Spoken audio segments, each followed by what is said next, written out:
ba sila? Oo. Oh, eto pangalo. Hindi mo kahit kita dito ah. Oo.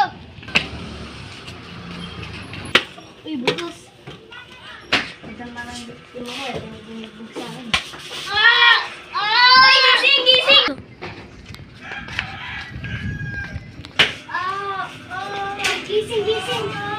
Gising, gising! Yung dugo, yung dugo!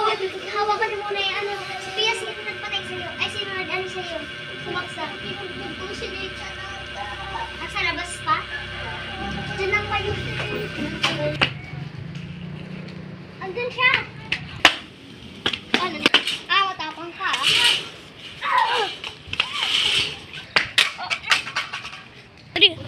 Sana lesson na sa'yo to. Ah!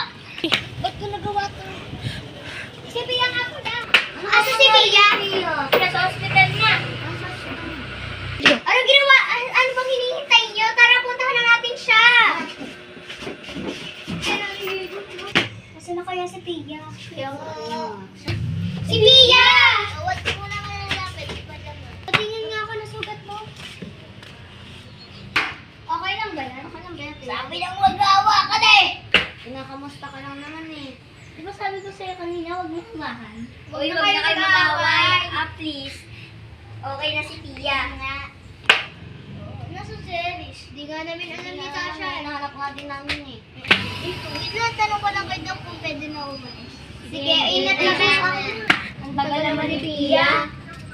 Oh, pwede na daw ako lumabas. Eh, tara na. Tara na. Ayun na pala si Tia eh.